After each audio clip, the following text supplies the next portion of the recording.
Bonjour à tous, aujourd'hui on va faire de la programmation classique, autrement dit on va faire de la programmation dans un cadre non géométrique. Je vous propose de programmer un petit jeu qui va réaliser la chose suivante. L'ordinateur va choisir un nombre entier au hasard entre 2 et 20. Ensuite l'ordinateur va calculer la somme des nombres entiers inférieurs ou égaux au nombre choisi. Autrement dit, par exemple, si l'ordinateur a choisi 8, eh bien, il calculera la somme 1, plus 2, plus 3, plus 4, plus 5, plus 6, plus 7, plus 8. Ensuite, l'ordinateur demandera à l'utilisateur combien vaut cette somme. Et en fonction de la réponse de l'utilisateur, l'ordinateur affichera bravo ou mauvaise réponse. On va le faire successivement avec Scratch, DGPad et Carmetal pour voir les différentes syntaxes. Commençons avec Scratch. Donc on a ici une Scratch qui a été lancée. Donc le jeu commence par... dans le jeu, l'ordinateur choisit un nombre entier au hasard entre 2 et 20. On va mettre la valeur choisie par l'ordinateur dans une variable. Donc on crée cette variable que l'on peut par exemple appeler max. Elle va être pour tous les lutins. On fait OK. On va donc mettre cette valeur max à nombre entier entre 2 et 20. Donc pour ça, on utilise l'opérateur nombre aléatoire entre 2 et 20. Et donc on obtient une variable max qui contient cette valeur.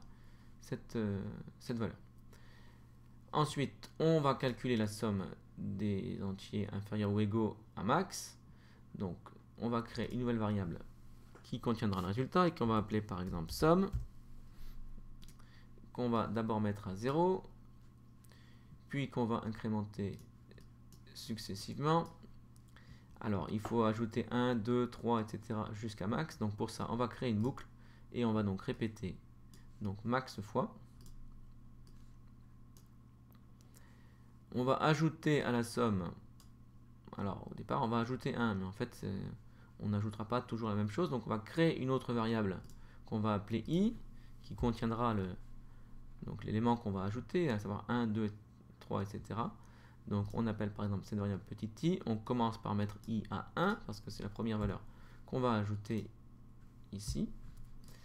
Donc on ajoute un somme i et dans la boucle suivante on veut que i soit augmenté de 1, donc on ajoute à i 1 dans la boucle. Ainsi à la sortie de boucle, eh bien somme vaudra la somme souhaitée ici, à savoir la somme de tous les entiers inférieurs ou égaux à max. Donc ensuite, l'ordinateur va poser la question à l'utilisateur quelle est la valeur de la somme pour voir si l'utilisateur a été capable de calculer cette somme. Donc, il faut pour cela utiliser un capteur pour poser cette question. Alors, on va ici utiliser ce capteur. Donc, on demande et on attend la valeur qui sera mise, donc la valeur de l'utilisateur. Quand on fait ça, quand on lance ici, on voit qu'on a ça. Et donc, l'ordinateur récupère la valeur. Donc, j'arrête ça ici. Et donc, il me faut poser la question quelle est la valeur, donc quelle est la somme de tous les entiers inférieurs ou égaux à max qui a été choisi précédemment. Et donc il me faut faire une chaîne ici où il y aura une partie fixe qui sera quelle est la valeur de la somme, quelle est la somme des nombres entiers inférieurs ou égaux à, et une valeur qui dépendra du choix qu'a fait l'ordinateur. Donc j'ai besoin ici de l'opérateur de concaténation que voici avec la phrase fixe. Quelle est la somme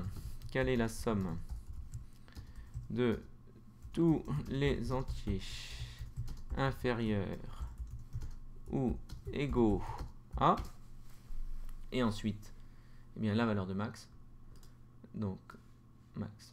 Et on attend la réponse. Donc si on lance ça, vous voyez que là, ici, le petit lutin ici, énonce ici cette phrase ici, donc quelle est la somme de tous les entiers inférieurs ou égaux à 11, et c'est ce que je veux. Ici l'ordinateur a choisi 11.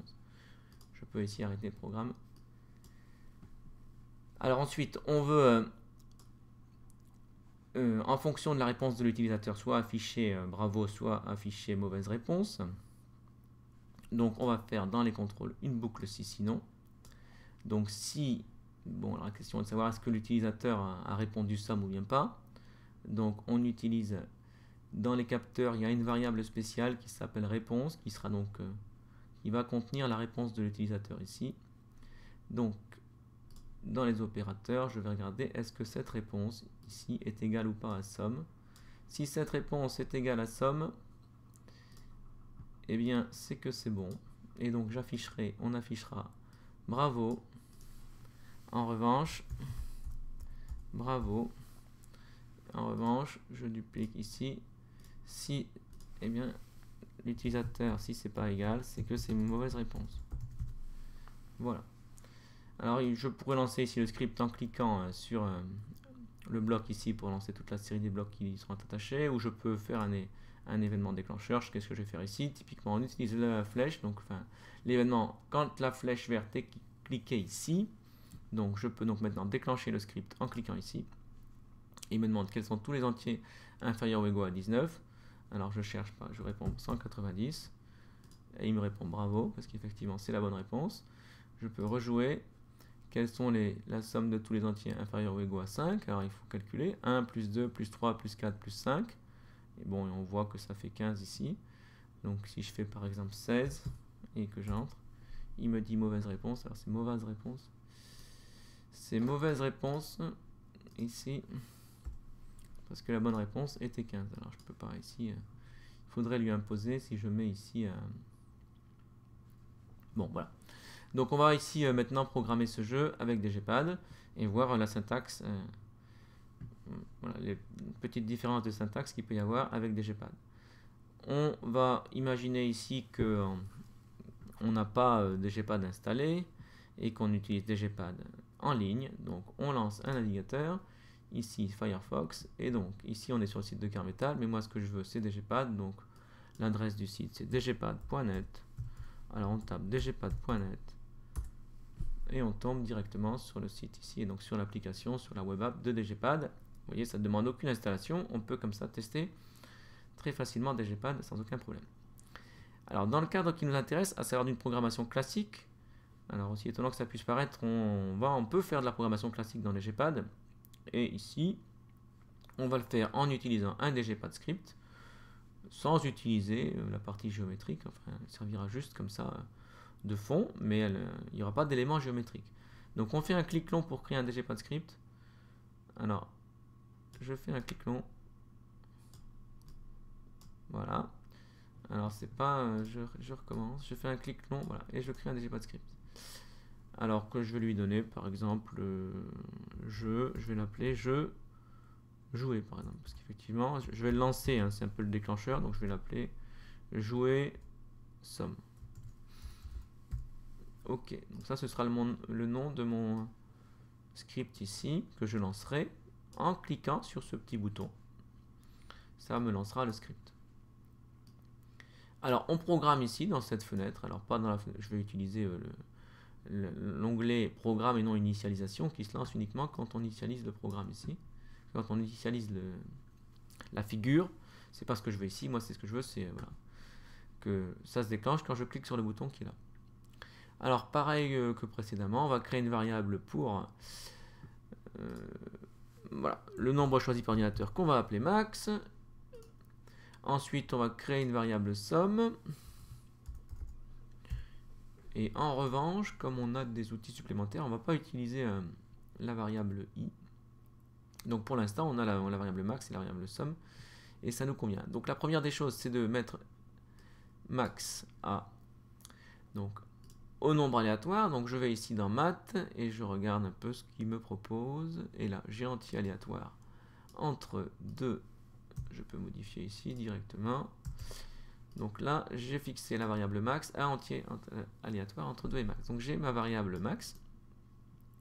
Ensuite, on va donc fixer somme à 0. Je peux dupliquer ça et mettre directement 0 ici. Et donc, en guise de boucle, vous voyez que j'ai cette boucle là, mais j'ai aussi cette boucle ici qui est bien pratique parce que l'indice i est dans la boucle. Donc c'est cette boucle que je vais utiliser. Et alors il faut que je compte de i de 1 à max par 1. Donc je vais faire varier i de 1 à max en augmentant à chaque fois de 1. C'est ce que je veux. Et donc à chaque fois, j'augmente la somme de... Donc j'incrémente la somme et bien de i que je trouve ici dans les variables. Et donc à ce stade, j'ai obtenu la valeur de somme. Donc ensuite, il faut demander à l'utilisateur ce qu'il a trouvé. Et donc cette fois-ci, je vais créer une variable pour la réponse de l'utilisateur, parce que là, je ne dispose pas d'une variable comme dans Scratch, d'une fausse variable, de la fausse variable réponse là. Donc je vais créer une variable que j'appelle rep, comme réponse ici. Et donc je vais fixer rep à quoi? Eh bien, à la réponse que me fait l'utilisateur à une question. Et ici, pour obtenir, et donc c'est dans les entrées-sorties, eh bien c'est l'entrée ici. Donc je vais fixer la réponse à ce que montre l'utilisateur. Donc là c'est la question qu'on va poser. Et donc comme précédemment il y a une partie fixe et une partie composée. Et donc je vais chercher dans texte et je vois que j'ai 7 éléments qui me permettent de concaténer des chaînes de caractères. Donc il y aura une partie fixe ici. Donc ici. Et ensuite il y aura donc max que je mettrai ici. Je vais le faire tout de suite ici. Et donc la question c'est quelle est la somme des nombres entiers inférieurs ou égaux à espace max. Voilà, et donc à l'issue de ça ici, donc la variable réponse contient la réponse donnée par l'utilisateur. C'est cette syntaxe classique ici. Elle est plus classique dans les langages de programmation que la syntaxe de Scratch, qui est quand même très particulière ici, qui est vraiment propre à Scratch. Ici, on a une variable, enfin une logique qu'on retrouve dans beaucoup de langages de programmation. Et donc, comme précédemment, on termine avec un test, si sinon. Donc, c'est dans logique, et c'est donc si égale. Donc, si rep égale somme, c'est dans variable. Si rep égale somme,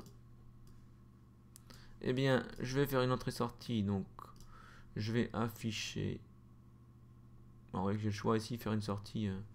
Oula, je vais faire ici ça. Je vais afficher avec un retour à la ligne. Donc, je vais afficher bravo. Et sinon, j'afficherai mauvaise réponse. Je duplique cette partie. Et je mets mauvaise réponse. Non, c'est ici. C'est mauvaise réponse. Mauvaise réponse. Voyons voir si ça fonctionne. Donc, ce script se lance en cliquant sur ce bouton ici. Donc, je clique. Il me demande quels sont les entiers inférieurs ou égaux à 16. Alors, je vais dire n'importe quoi. Je vais dire par exemple 160, qui est une bonne réponse. Il me dit, alors vous voyez qu'effectivement, là le problème c'est que je lance le script. Alors, il aurait fallu que je vais recommencer. Je vais fermer cette fenêtre ici. Voilà. Il m'affiche mauvaise réponse dans la console de script. Bon, alors je rejoue. Alors là, c'est bien parce que je vais pouvoir effectivement tester. Donc, quelle est la somme des nombres entiers inférieurs ou égaux à 4? Donc, 1 plus 2 plus 3 plus 4, eh bien, ça fait 10. Parce que 1 plus 2, 3. 3 plus 3, 6. 6 et 4, 10. Donc, la réponse, c'est 10. Et si je fais OK, il me dit bravo. Autrement dit, ce programme fonctionne. Je peux ici le remontrer. Voilà. Il est là. Et donc, il m'a bien donné. Voilà, il fonctionne, on obtient bien le résultat attendu. Enfin, on va le faire maintenant en syntaxe donc de type JavaScript, mais en français. Alors, avec Carmetal. Et en fait, donc je lance ici Carmetal. Et plutôt que de le faire en syntaxe JavaScript, on va même le faire alors, en pseudocode, comme selon la syntaxe qui est donnée au baccalauréat, qui ressemble voilà, à la syntaxe Python pour l'indentation, etc. Donc on va voir ce que ça donne ici quand on programme ce petit jeu en pseudocode. Donc on crée un nouveau script que j'appelle alors jouer somme comme précédemment. Ok. Je vais programmer, alors ce petit bouton me permet de, quand je le valide ici, que quand je vais cliquer sur ces petits dans l'assistant de script, il me générera du français. Vous voyez, si je fais ça ici, bon, sur point, c'est pas comme ça, pareil en français que comme en anglais, c'est pas très probant, mais par exemple, si je prends milieu ici, Alors ici, je suis en français, je clique là, ça me fait milieu. Alors que si je déclique ici et que je reclique maintenant là, et bien il me dit, enfin il me génère une syntaxe en anglais. C'est juste ça, hein, c'est la modification des effets des petits boutons ici qui me génèrent du code automatique et qui m'aident à programmer. Donc moi je vais rester en français, comme ça l'assistant de script me générera des instructions en français. Mais je vais aussi ajouter, et là encore ça va influencer le générateur de code, c'est que je vais mettre pseudocode. Alors vous voyez que ça passe en grisé ici. Et si maintenant je reclique ici, j'ai une syntaxe de type pseudocode. Et donc c'est pratique parce qu'on va programmer un pseudocode. Et ça me permet d'avoir directement ici des petits exemples avec la syntaxe de pseudocode. Alors, on n'a pas besoin ici de créer les variables. Le fait de les utiliser ici les crée automatiquement. Donc, comme précédemment, on va créer une variable max. Alors, dans laquelle on va mettre. Alors, je clique sur plus petit et le tiret haut et ça me transforme en flèche.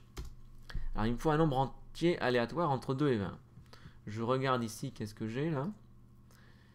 Et je vois que alors là, je fais rien, mais qu'en revanche, ici, le D, je me dis le D, ça va être le hasard.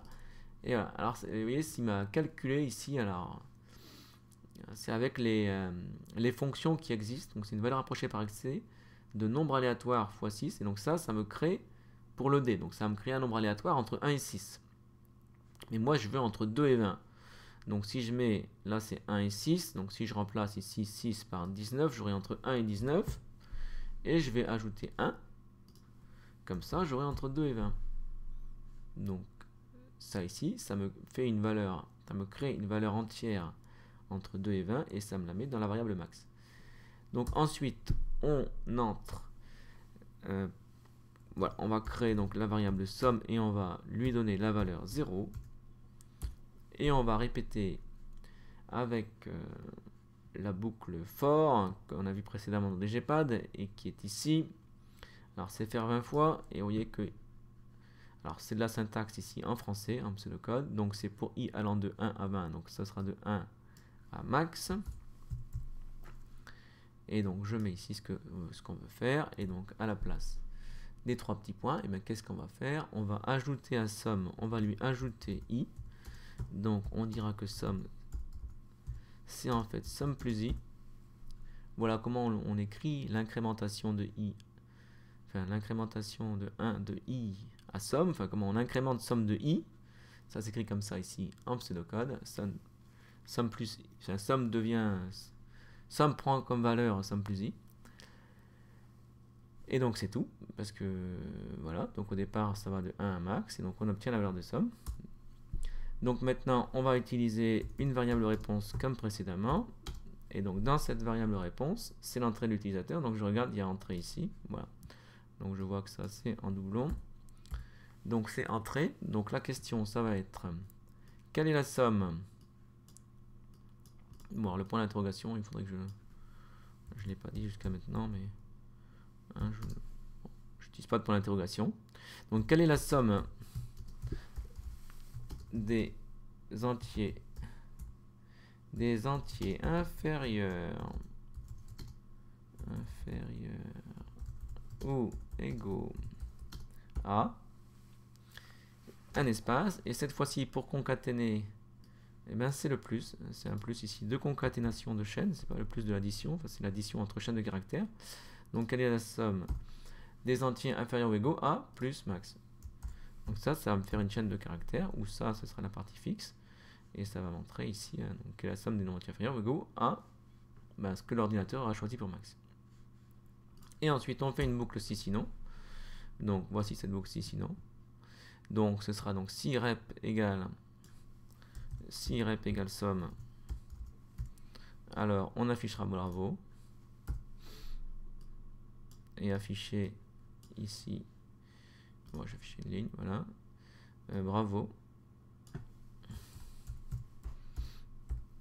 Bon, mais je peux même afficher normal. Alors vous voyez qu'il y a la coloration syntaxique qui me montre si oui ou non il interprète. Donc là manifestement il a interprété. Et donc si je fais afficher, c'est pas la peine de revenir à la ligne, compte tenu que j'écris qu'une seule ligne, donc c'est un peu ridicule de... Voilà, utiliser afficher ligne. Et donc ici, sinon j'afficherai mauvaise réponse. Mauvaise réponse. Voici pour ce script. Voilà, bon. On va maintenant l'essayer. Alors, on y va. Jouer somme. Il me demande quelle est la somme d'entiers inférieure ou égaux à 3. Alors, c'est facile. 1 plus 2 plus 3, et ben, ça fait 6. Alors, si j'entre 6, il me dit bravo. Donc, pour 6, c'est bon. Je rejoue. Quelle est inférieure ou égale à 13? Donc, je vais lui dire n'importe quoi. Je vais lui dire 130. Donc, il faut qu'il me réponde faux. Mauvaise réponse, c'est bien. Donc, le programme fonctionne bien. Je vous remontre ici le programme en pseudocode. Donc voilà ce que c'est que la programmation, pas dans un cadre géométrique ici, donc programmation qu'on peut qualifier de programmation classique. On verra dans la suite des activités une programmation dans un cadre géométrique, parce que voilà, c'est un côté amusant et il y a un retour visuel plus intéressant que juste dans le cadre, comme dans cette programmation ici, mais qui est la programmation habituelle. Hein. Voilà. À bientôt.